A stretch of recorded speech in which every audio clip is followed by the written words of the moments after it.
বিষয়টো হ'ল 6 জনগোষ্ঠীৰ জনজাতিকৰণ। আজি অসমৰ বহু মানুহে অপেক্ষা কৰি ৰৈ আছিলে যে অসম বিধানসভাত 6 জনগোষ্ঠীৰ জনজাতিকৰণৰ যিটো কেবিনেট সিদ্ধান্ত, সেই সিদ্ধান্ত আজি বিধানসভাত উত্থাপন হ'ব। আজি কেইবাটাও সংগঠনৰ নেতৃবৰ্গক মই বিধানসভাতো লগ পাইছিলোঁ, দেখিছিলোঁ তেওঁলোকে মন্ত্ৰীক লগ ধৰিবলৈ আহিছে। 6 জনগোষ্ঠীৰ জনজাতিকৰণৰ লগত লাগি থকা বহু সংগঠনৰ নেতৃবৰ্গক মই লগ পাইছিলোঁ, কথা পাতিছিলোঁ বা মোকো লগ ধৰিছিলোঁ তেওঁলোকে। আৰু তেওঁলোকে কৈছিলে যে আজি পুৱাৰ পৰা তেওঁলোকে ভাবিছিলে যে আজি 27 তাৰিখ, মুখ্যমন্ত্ৰীয়ে কৈছিলে যে 27 তাৰিখে আচলতে জনজাতিকৰণৰ কেবিনেট ডিচিশ্যনটো বিধানসভাত উত্থাপন কৰিব। ইয়াৰ আগতে 25 তাৰিখে তেখেতে জনজাতিকৰণৰ প্ৰস্তাৱ উত্থাপন কৰিম বুলি কৈছিলে। দ্বিতীয়বাৰ কাৰণে তেখেতে 27 তাৰিখে কৰিম বুলি ক'লে আৰু আজি 27 তাৰিখেও নকৰিলে। মই কিন্তু কালিয়ে 6 জনগোষ্ঠীৰ সংগঠনসমূহক মই কালিয়ে কৈ থৈছিলোঁ যে আপোনালোকে চাব যে আপোনালোকৰ 27 তাৰিখে প্ৰস্তাৱটো বিধানসভাত নুঠায়, এইটো 29 তাৰিখে বিধানসভাত উঠায়, অৰ্থাৎ বিধানসভা যিদিনা শেষ হ'ব সেইদিনাহে কেৱল বিধানসভাত প্ৰস্তাৱটো উঠাব। আৰু বিধানসভাত প্ৰস্তাৱটো উঠাই যাতে কোনো পধ্যে সেইটোৰ ওপৰত বৰ বেছি আলোচনা বিলোচনা হ'ব নোৱাৰে, ফটককৈ সেই প্ৰস্তাৱটো উত্থাপন কৰি সামৰণি মাৰিব। যদি 6 জনগোষ্ঠীৰ পক্ষত খুব ভাল প্ৰস্তাৱ দিলেহেঁতেন তেতিয়াহ'লে 25 তাৰিখে উত্থাপন কৰিলেহেঁতেন, নহ'লেও অন্ততঃ 27 তাৰিখে উত্থাপন কৰিলেহেঁতেন আজি। কিন্তু বিধানসভাৰ সামৰণি দিনটোত উত্থাপন কৰিব এইকাৰণে যে প্ৰস্তাৱটো 6 জনগোষ্ঠীৰ ৰাইজে ভাল পাব লগা ধৰণৰ বৰ বেছি ভাল প্ৰস্তাৱ নহ'ব বুলি আমি খবৰ পাইছোঁ। মই কালি বহুত আপোনাৰ 6 জনগোষ্ঠীৰ নেতাৰ লগত কথা পাতিছিলোঁ। মোলৈকে বহুতে ফোন কৰিছিলে খবৰ ল'বলৈ, খবৰ দিবলৈ। তেখেতসকলে মোক সুধিছিলে যে তেখেতসকলৰ মোৰ মন্তব্য কি সেই প্ৰস্তাৱটোৰ ওপৰত। প্ৰস্তাৱটো কি আছিলে? কেবিনেটে গ্ৰহণ কৰা প্ৰস্তাৱটোত মই যিমান দূৰ খবৰ পাইছোঁ আৰু বিভিন্ন সংগঠন আৰু চৰকাৰৰ পৰা মই যিমানখিনি খবৰ পাইছোঁ, আজি যিহেতু মই গোটেই দিনটো বিধানসভাত আছিলোঁ আৰু আপোনালোকে জানে চাগে যে মই আজি ৰাতিপুৱা 6 জনগোষ্ঠীৰ জনজাতিকৰণৰ কাৰণে এটা আন্দোলনত বহিছিলোঁ। আজি ৰাতিপুৱা মই আমাৰ বিধানসভাৰ মহাত্মা গান্ধীৰ যিটো প্ৰতিমূৰ্তি, সেই প্ৰতিমূৰ্তিৰ সন্মুখত আজি অৱস্থানত বহিছিলোঁ আৰু 6 জনগোষ্ঠীক জনজাতিকৰণ কৰিব লাগে বুলি দাবী উত্থাপন কৰিছিলোঁ। আপোনালোকে নিশ্চয় এই কথাও জানে যে মই 6 জনগোষ্ঠীৰ জনজাতিকৰণৰ বিষয়টো মই, আমাৰ দল, ৰাইজৰ দল আৰু কৃষক মুক্তি ছাত্ৰ মুক্তি সংগ্ৰাম সমিতি, চাহ শ্ৰমিক মুক্তি সংগ্ৰাম সমিতি, নাৰী মুক্তি সংগ্ৰাম সমিতি, আমি আটাইয়ে সমৰ্থন কৰোঁ। আমি 6 জনগোষ্ঠীৰ জনজাতিকৰণ হ'ব লাগে বুলি ভাবোঁ। অসমক জনজাতিৰ ৰাজ্য বুলি ঘোষণা কৰিব লাগে বুলিও ভাবোঁ। অসমৰ মুখ্যমন্ত্ৰী আৰু উপমুখ্যমন্ত্ৰীৰ পদটো অসমৰ জনজাতি আৰু অনুসূচিত জাতিৰ স্থানীয় অসমীয়া মানুহৰ কাৰণে সংৰক্ষিত কৰিব লাগে বুলিও ভাবোঁ। আৰু 6 জনগোষ্ঠী নহয়, লগতে কলিতাসকল, লগতে আপোনাৰ নাথযোগীসকল আৰু লগতে মদাহী জনগোষ্ঠীৰ লোকসকলকো আমি জনজাতি কৰিব লাগে বুলি ভাবোঁ। তেতিয়াহ'লে কি হ'ব? অসমৰ বেছি সংখ্যক মানুহে জনজাতি হৈ যাব। আৰু অসমৰ বেছি সংখ্যক জনজাতি হৈ গ'লে তেতিয়াহ'লে অসম বিধানসভা, লোকসভা, পঞ্চায়ত এইবিলাকৰ আসনবিলাক অসমৰ স্থানীয় মানুহ, জনজাতি ৰাইজ আৰু খিলঞ্জীয়া মানুহৰ কাৰণে সংৰক্ষণ হৈ যাব আৰু ৰাজনৈতিকভাৱে আমি সম্পূৰ্ণৰূপে সুৰক্ষিত হৈ যাম।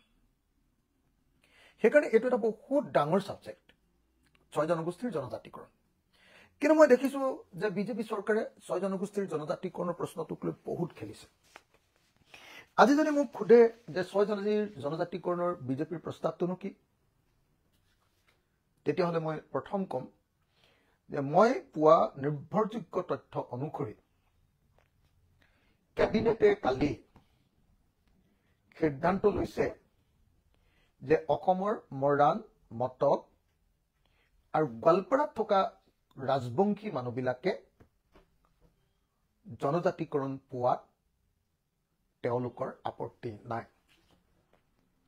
ভাৰতৰ সংবিধানৰ যিটো আছে 342 অনুচ্ছেদ 342 বোধ হয়, 342 অনুচ্ছেদত যেটো আছে যিখন তালিকা আছে যে ST হিলছ আৰু ST প্লেইনছ সেই ST প্লেইনছত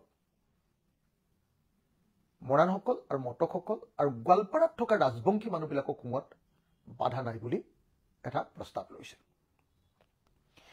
ইয়াৰ বিপৰীতে আহোম চুতীয়া চাহ জনগোষ্ঠী আৰু সমগ্ৰ অসম জুৰি থকা ৰাজবংশী বোধহয় উজনি অসমৰ কোচসকলক বোধহয় ইয়াৰ সীমাৰ বাহিৰত ৰাখিছে বুলি মই খবৰ পাই আছো অকল ৰাজবংশী গোটেই অসমত থকা আহোমসকল চুতীয়াসকল চাহ জনগোষ্ঠী আদিবাসী লোকসকল আৰু গোৱালপাৰা গুৱাহাটীৰ ৰাজবংশী যিবিলাক মানুহ আছে সেই মানুহবিলাকক অৰ্থাৎ বিটিএডিকে ধৰি যিবিলাক ৰাজবংশী আছে সেই মানুহবিলাকক ST ভেলী STV অৰ্থাৎ জনজাতি উপত্যকা বেকেটত বুলি এটা নতুন অবিধা সৃষ্টি কৰিব খুজিছে আপোনালোকে নিশ্চয় সকলোৱে জানে যে আমাৰ ভাৰতৰ সংবিধান প্ৰণেতাসকলে ভাৰতৰ সংবিধানৰ 342 বোধহয় নহয় 342 অনুচ্ছেদত জনজাতিসকলক লিষ্টিং কৰিছে তাত জনজাতিৰ কাৰণে দুটাই বস্তু আছে এটা হ'ল হিল ট্ৰাইবছ ST হিলছ পাহাৰীয়া জনজাতি আৰু আনটো হ'ল ST প্লেইনছ ভৈয়াম জনজাতি পাহাৰীয়া জনজাতি বিলাকৰ ভিতৰত আপোনালোকে সকলোৱে জানে যে অসমৰ কাৰ্বি ডিমাছা এই যিবিলাক কুকি যিবিলাক আছিল এইবিলাক হ'ল আমাৰ গোটেই লিষ্টখন গাই নাথাকো আৰু লিষ্টখন গাই দিব লাগে যদিও গাই দিব পাৰো তাতে আছে মোৰ সেইসকল পাহাৰীয়া জনজাতি আৰু বাকী মিচিং তিৱা আমাৰ কি কয় বড়োসকল এইসকলক ভৈয়াম জনজাতি ধেৰ আৰু বাকীখিনি মই গাই নাথাকো এইখিনিক ভৈয়াম জনজাতি বুলি কৈছে ভাৰতৰ সংবিধানত ক'তো জনজাতিৰ ক্ষেত্ৰত আৰু তৃতীয়টো মানে কোনো ক্লাছিফিকেশ্যন শ্ৰেণী বিভাজন নাই এতিয়া STV বুলি যিটো কৈছে এইটো ভাৰতৰ সংবিধানৰ অন্তৰ্ভুক্ত নহয় যদি ভাৰতৰ সংবিধানত অন্তৰ্ভুক্ত নোহোৱা বিষয় এটা কাৰোবাক আপোনাক সোমাব খুজিছে তেতিয়াহ'লে সেইটোৰ পৰা কি পাব কিন্তু ইয়াৰ বিপৰীতে আপোনালোকে যদি চাই মই আপোনালোকক দেখুৱাব পাৰো যে আসলতে বিজেপি চৰকাৰখনে ইয়াৰ আগতে যেটো প্ৰস্তাৱ পঠিয়াইছিলে এটো পঠিয়াইছিলে 2016 চনৰ 13 জুন তাৰিখৰ দিনা তাৰমানে সৰ্বানন্দ সোণোৱাল ক্ষমতালৈ আহিয়ে এটা প্ৰস্তাৱ পঠিয়াইছিলে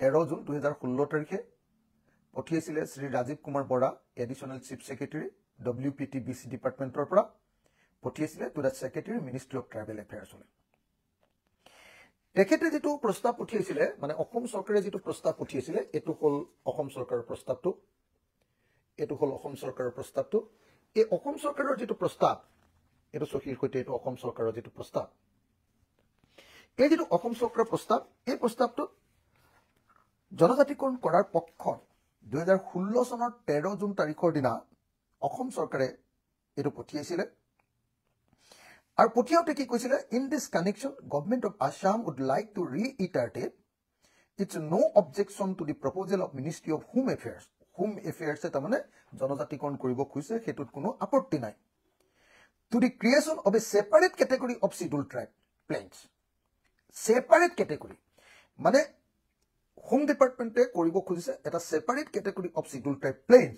for this communities proportionate to their numbers by reducing transferring reservation to these communities from the OBC category. OBC category পৰা reservation দি নতুন এটা কৰিব বুলি এনেকে কৈছে আমি দেখিছো যে অসমৰ মুখ্যমন্ত্ৰীয়ে ইয়াৰ আগতে বহুত চিঞৰ বাখৰ কৰি আছিল বোলে কংগ্ৰেছে লোৱা প্ৰস্তাৱ এটাৰ কাৰণেহে বোলে আমি ছয় জনগোষ্ঠীক জনজাতিকৰণ কৰিব পৰা নাই ছয় জনগোষ্ঠীক জনজাতিকৰণ এই কাৰণে কৰিব পৰা নাই মুখ্যমন্ত্ৰী সদায় কৈ আছিল যে কংগ্ৰেছে এটা প্ৰস্তাৱ কেন্দ্ৰলৈ পঠিয়াই থৈছিলে যে বাকি জনজাতিবিলাকৰ ক্ষতি নোহোৱাকৈ কৰিব লাগে কিন্তু এতিয়া দেখা গ'ল যে বিজেপিয়ে এই প্ৰস্তাৱটো পঠিয়াইছিলে 2016 চনৰ কে জুন আছিল 13 জুন নে কিমান আছিল 13 জুন 2016 চনৰ 13 জুন তাৰিখে বিজেপি চৰকাৰে পঠিয়াইছিলে ইয়াৰ আগৰ যেটো লাষ্টৰ ৰিপৰ্ট আছিল সেই ৰিপৰ্টটো কিন্তু 2016 চনৰ ফেব্ৰুৱাৰী মাহৰ অৰ্থাৎ তৰুণ গগৈ চৰকাৰৰ দিনৰ সেইটো পঠিয়াইছিলে Shri PK হাজৱাৰী, Secretary to the Government of Assam, to Satyendra Garg, Joint Secretary to the Government of India, Ministry of Home Affairs. তাত কিন্তু কি কৈছিলে জানেনে? Subject: scheduling of 6 communities, namely Moran, Motok, Kus Rajbongsi, Sutia, Adivasi, Tree Types, and Tayahom as ST Plains. ST Plains হিচাপে পঠিয়াইছিলে. With reference to your letter cited above, I am directed to inform you that the government of Assam has no objection to the proposal of government of India as stated in the letter under reference. এওঁলোকে কিন্তু পোনপটীয়াকৈ জনজাতিকৰণত আপত্তি নাই এই বুলিহে কংগ্ৰেছ চৰকাৰখনে তৰুণ গগৈ ডাঙৰীয়াৰ দিনত পঠিয়াই থোৱাৰ সম্পূৰ্ণ নথি মোৰ হাতত আছে।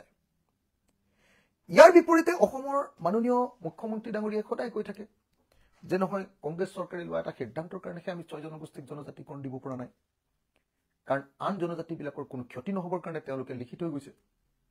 কিন্তু মই এতিয়া নিজে ডকুমেণ্টবিলাক এতিয়া পৰীক্ষা কৰি দেখিলো যে আসলতে কংগ্ৰেছ চৰকাৰৰ দিনত ডাইৰেক্টলি STP দিবৰ কাৰণে ট্ৰাইবেল প্লেইনছত অন্তৰ্ভুক্ত কৰিবৰ কাৰণে অসম চৰকাৰে প্ৰস্তাৱ দিছিলে।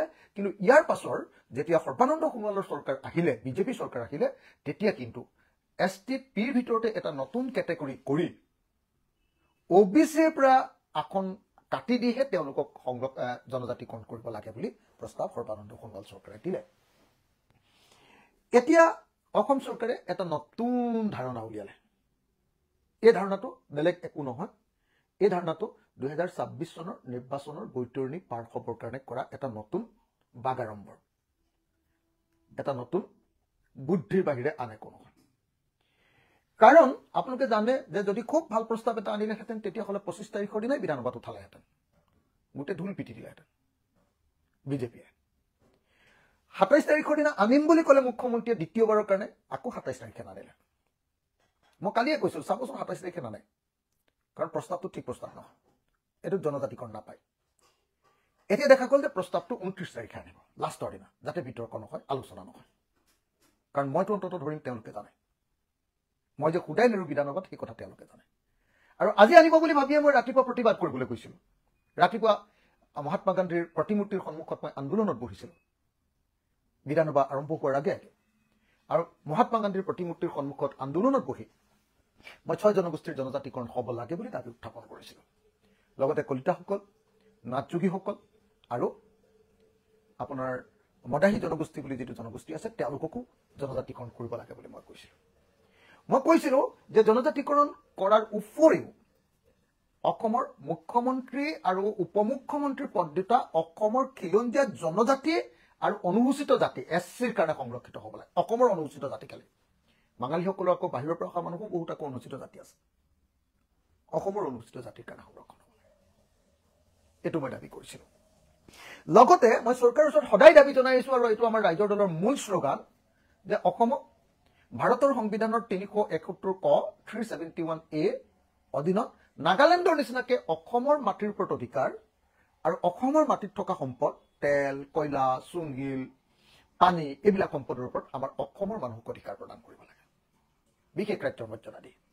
এইটোৱে হ'ব অসমৰ কাৰণে অসমীয়া জাতিটোৰ ৰাজনৈতিকভাৱে, অৰ্থনৈতিকভাৱে, সামাজিকভাৱে, সাংস্কৃতিকভাৱে সুৰক্ষিত কৰাৰ একমাত্ৰ প্ৰধান ৰাস্তা। মই আকৌ কৈছোঁ, এইকাৰণে 6 জনগোষ্ঠীৰ জনজাতিকৰণক আমি ৰাইজৰ দলে সমৰ্থন কৰোঁ।